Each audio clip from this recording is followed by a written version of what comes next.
শুরু করছি আজকের আলোচনা। মন্ত্রজপের সঠিক সময়।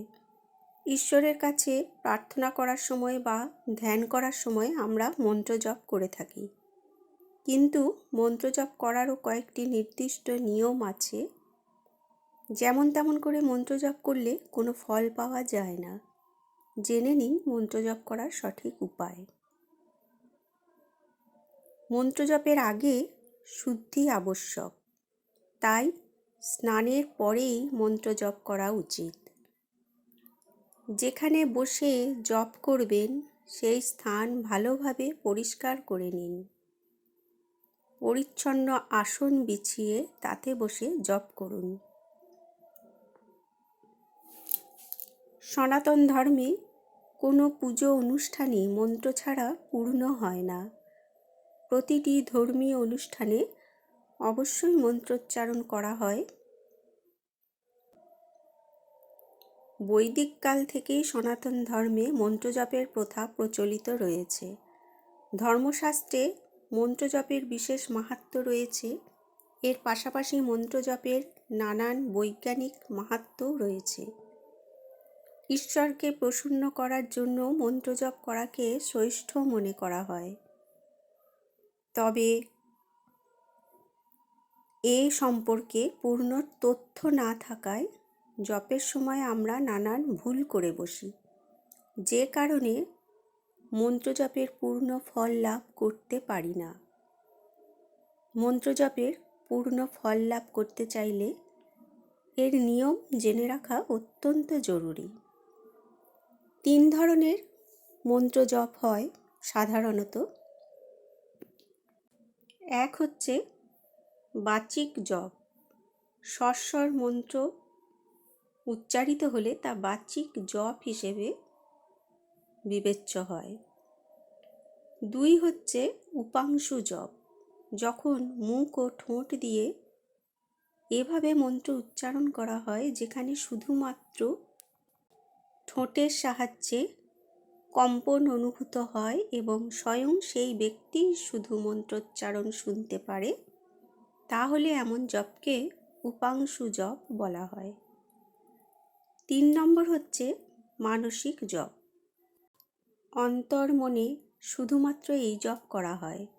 এ ধরনের জপ করার জন্য সুখাসন বা পদ্মাসনে ধ্যান মুদ্রায় বসতে হয়। মন্ত্র জপের সময় যে নিয়মগুলি মনে রাখা দরকার তার মধ্যে 1 নম্বর হচ্ছে মন্ত্র জপের আগে শুদ্ধি আবশ্যক, তাই স্নানের পরেই মন্ত্র জপ করা উচিত। 2 নম্বর হচ্ছে যেখানে বসে জপ করবেন সেই স্থান ভালোভাবে পরিষ্কার করে নিন। পরিচ্ছন্ন আসন বিছিয়ে তাতে বসে জপ করুন।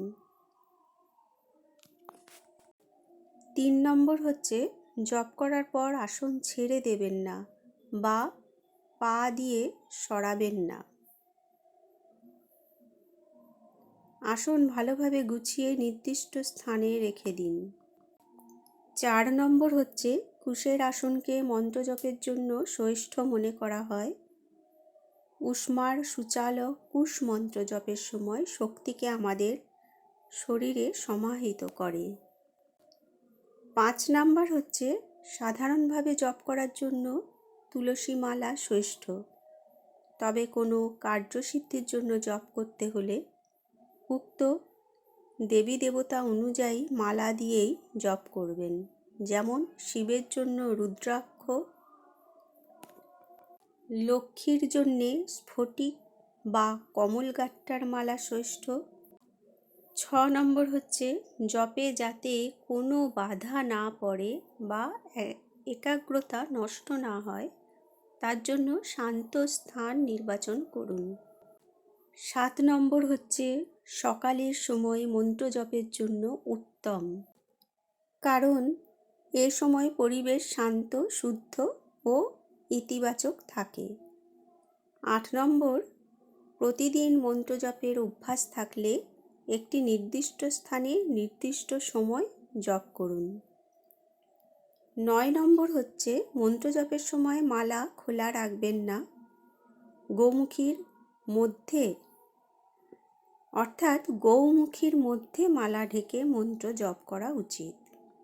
10 নম্বর, 108টি দানা বিশিষ্ট মালাই কিনবেন। প্রতিটি দানার মাঝে একটি গিঁট থাকতে হবে। জপের সময় সংখ্যার ত্রুটি যাতে না হয় তার জন্য এই ব্যবস্থা। 11 নম্বর হচ্ছে, যে দেবী দেবতার জপ করছেন তার ছবি মনে স্মরণ করে জপ করুন। প্রতিদিন 1 মালা করে জপ অবশ্যই করবেন। এই নিয়মগুলি মেনে চললে আমাদের জপ করার সময় আর কোনো ভয় থাকে না বা ভুল হওয়ার কোনো কারণ থাকে না। এই নিয়মগুলি মেনে চললেই সঠিকভাবে আমরা জপ করতে পারবো এবং ঠাকুরের কৃপা অবশ্যই আমরা জীবনে লাভ করতে পারবো। ধন্যবাদ।